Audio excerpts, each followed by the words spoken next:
and I'd eat an orange, and I'd go. I'm on, 3:30, Okay. 4 o'clock in the morning. I'm on the Okay. treadmill, man. I'm running. You know what Oh, I'm saying? So wow. that was my lifestyle. I eat, I eat tuna out of a can, that kind Okay. of thing. So I was really in, gosh, fitness was my thing. And then when I started having the 7 to 8 course meals, I ballooned from maybe 173 pounds to 200 and whatever pounds, Wow. but I mean, just big, not muscular, just Mm-hmm. flabby, Right. and that reality stayed with us for 20 something years. Wow. And I was extremely uncomfortable. Mm. And it was never something that I could feel okay with. Mm. I really did not like myself, Wow. because that's not, it's like that's not who I am.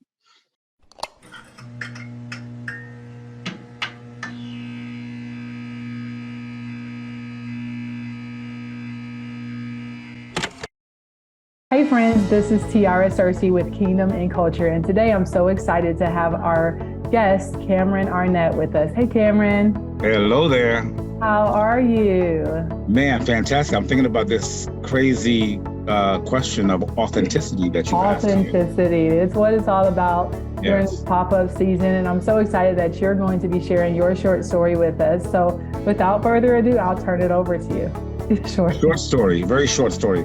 And actually, it's something that my wife and I were talking about just like maybe a week ago at the most, as far as a short story of something that I will do differently. And these things, I think, to me, are extremely deep for whatever reason.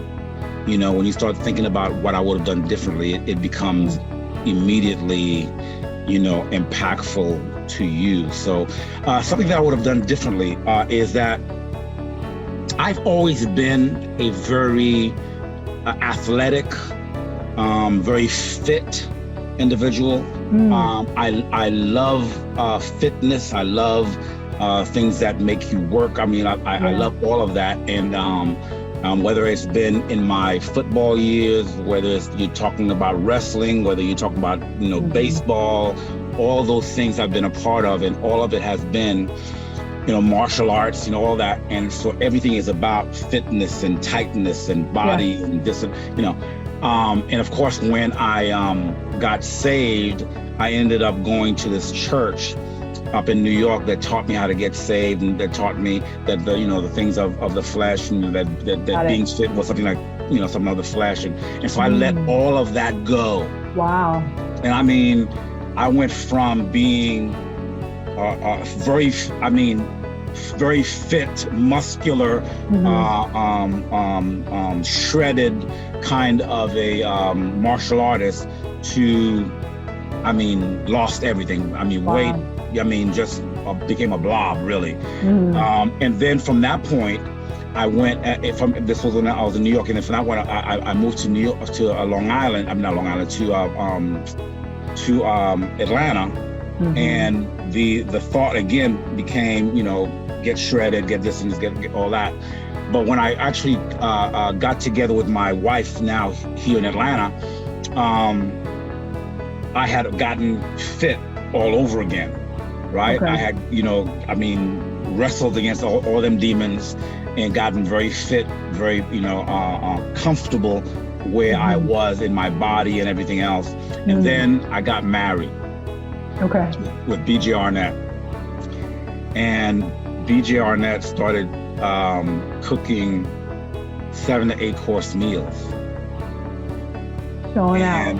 Oh my God. And the food was fabulous. And I wasn't used to, I'm the kind of guy that I would wake up and I'd eat an orange and I'd go, I'm on, 3:30, 4 o'clock in the morning, I'm on the treadmill, man, I'm running. You know what I'm saying? So that was my lifestyle. I eat, I eat tuna out of a can, that kind of thing. So I was really in, fitness was my thing. And then when I started having the 7 to 8 course meals, I ballooned from maybe 173 pounds to 200 and whatever pounds, but Wow. I mean, just big, not muscular, just flabby. Right. And that reality stayed with us for 20 something years. Wow. And I was extremely uncomfortable. And it was never something that I could feel okay with. I really did not like myself, because that's not, it's like, that's not who I am. You know what I'm saying? The lack of fitness, the lack of control over your body, the lack of control over your eating habits, and allowing yourself to come out of that kind of fitness to someone that you're not happy with. Wow. Someone that heaviness takes a toll on me. You know what I'm saying? Heaviness of body takes a toll on me. I don't really, I'm not a fat shamer. I'm not none of those things. But I always wonder, how do you maneuver with all that weight? How do you? Because I mean, for me, I put 10 pounds on it, and I'm like, I feel like I can't run, I can't walk, I'm breathing heavy. And so I don't understand how somebody can put 50, 60 pounds on and feel comfortable. And so for me, I was never, ever comfortable. Gotcha. And it's not until the last maybe 2 years of me working out consistently that I've begun to feel comfortable in my own skin from a fitness perspective. You know what I'm saying? I mean, I can deal, and I think what it is probably also a mental thing for me. That I was fat as a kid, and so I'm always very cognizant of that, and I always feel fatter than I am, if I could put it that way. I'm more out of shape than I am. And it seems like most people think that way too. I mean, I'll think that, man, I feel like I'm, whatever, and somebody else look at me like, what's wrong with you? No, you're not. Okay, so that's what churns in here. Okay, and so, for the last 2 years, I've been working out kind of consistently. It's been at least 7 years that my wife and I have kind of given up the whole meat, red meat, all that. We only basically eat fish and those kind of things. But I think in the last 6 to 7 months, I haven't had any real sugar, that kind of stuff. And so I'm back to doing those things that I used to do, and then I'm falling in love with them again. And I'm liking them again. I'm beginning to feel less encumbered. Got it. In my weight, less encumbered in the heaviness of it. Yeah. And I'm starting to say to myself, okay, I'm getting comfortable. Wow. You know what I'm saying? I'm getting, whereas I like myself the way that I'm beginning to feel about myself on a physical tone. Right. Spiritually, it's always been fine. Relationship to God. I mean, all that is whatever, but that physical aspect of life, man, I only feel that I'm just beginning to be in that place. Yeah. And if I were to do it over again, most of it is because of the love that I have for my wife, and most of it is because of me wanting to be with my wife. It's kind of like an Adam and woman's perspective.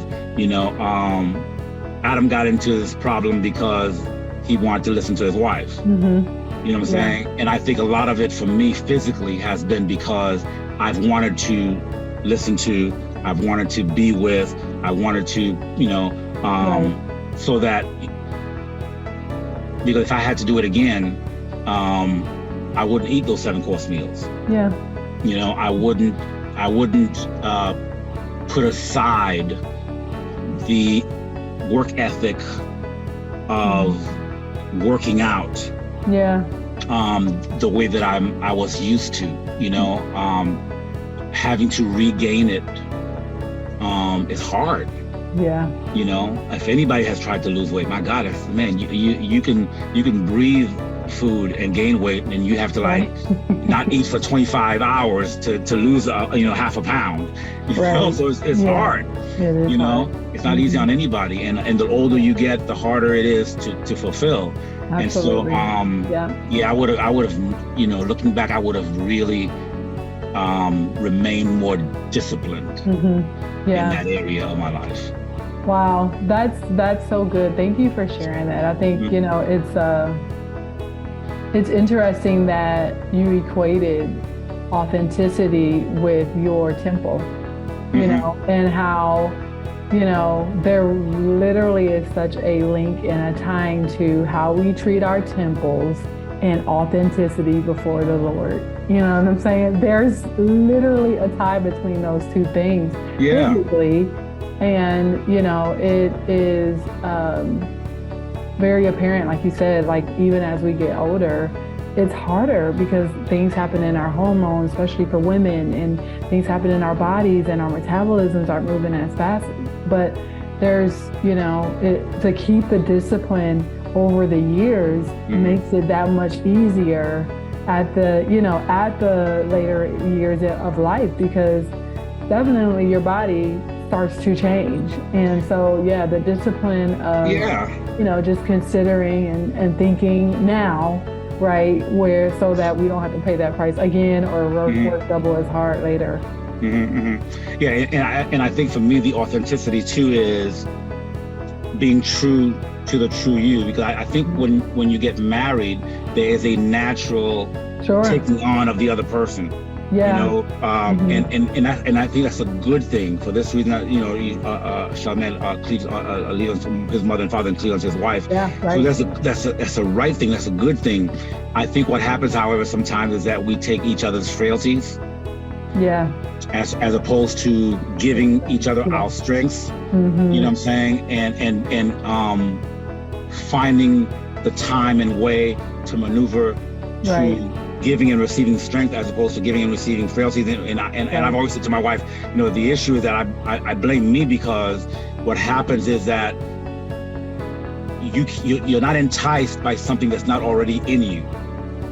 So good, yeah. Okay? And so you really can't blame somebody else for what you allow yourself to do. Come on. You know what I'm saying? You really can't, blame somebody, because I did this because of you. No, I did this because it was good for me. You know what I'm saying?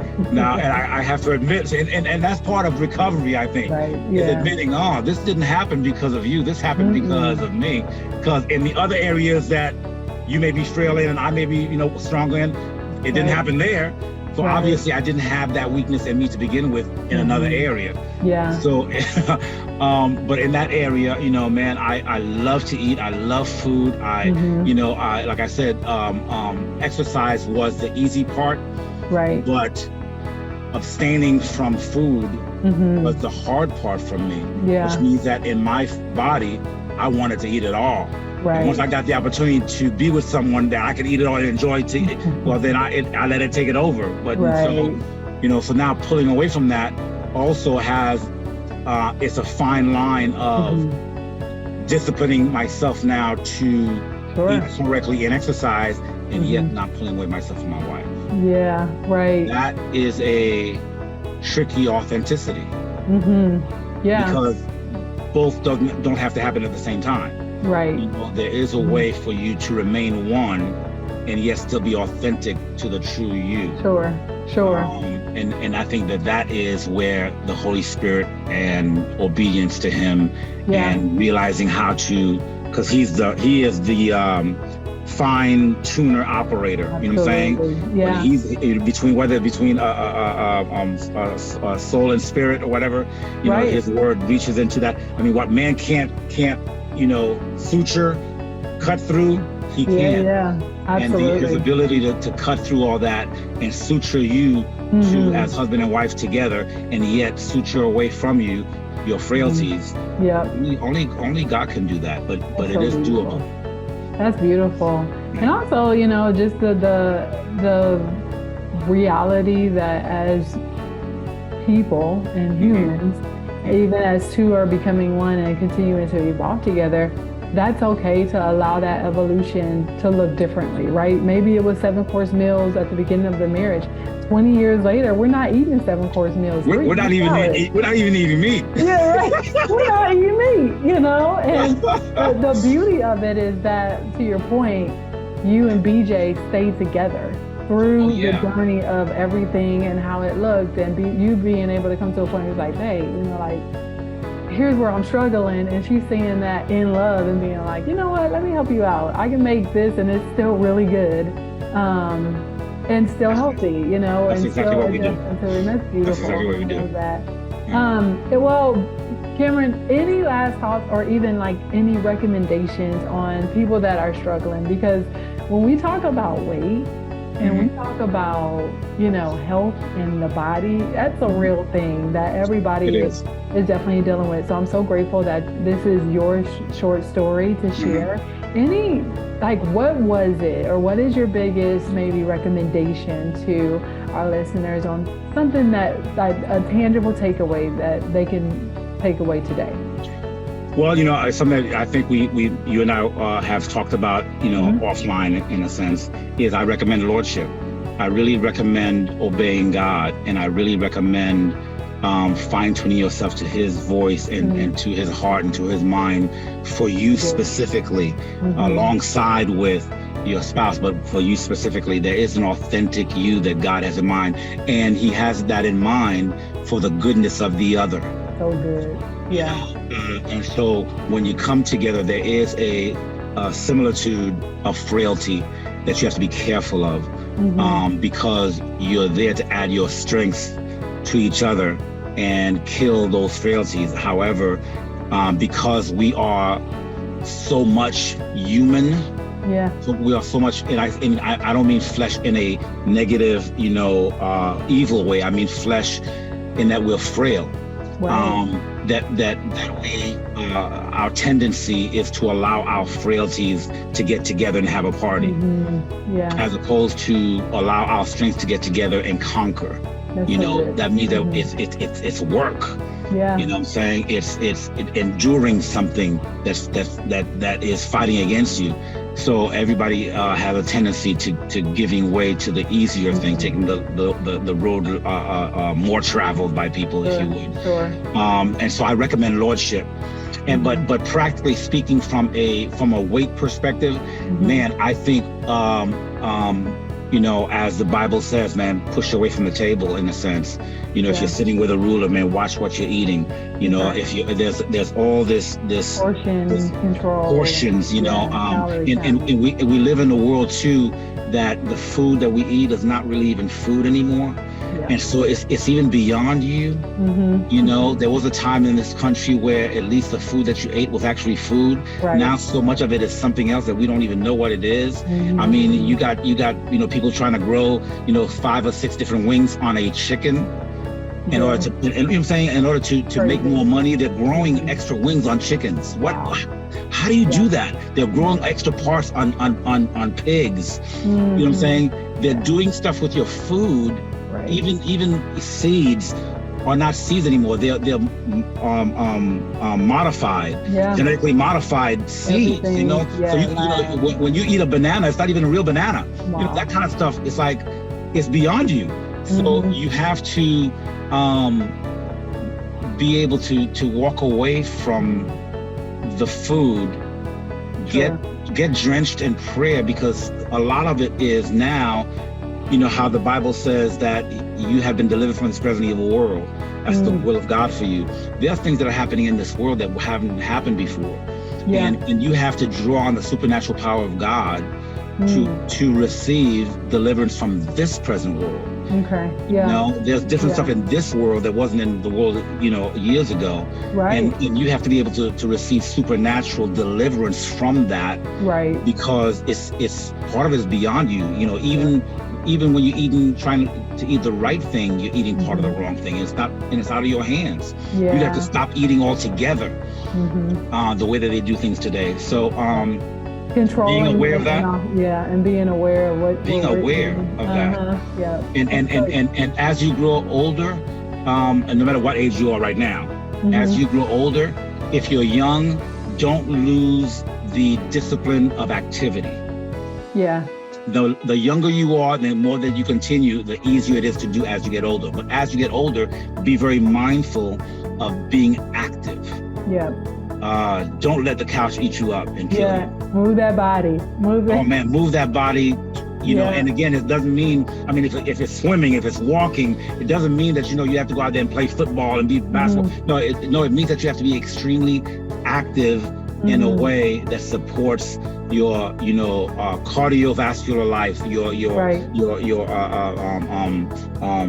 as far as being productive in your breathing, all these kind of things that is so easy to do. But life gets so hectic that you stop yourself and don't make it a point for it to be done. And it's got to be proactive. So good, so good. Well, thank you so much for sharing, Cameron, and KNC family. Until our next time, we will see you soon. Bye.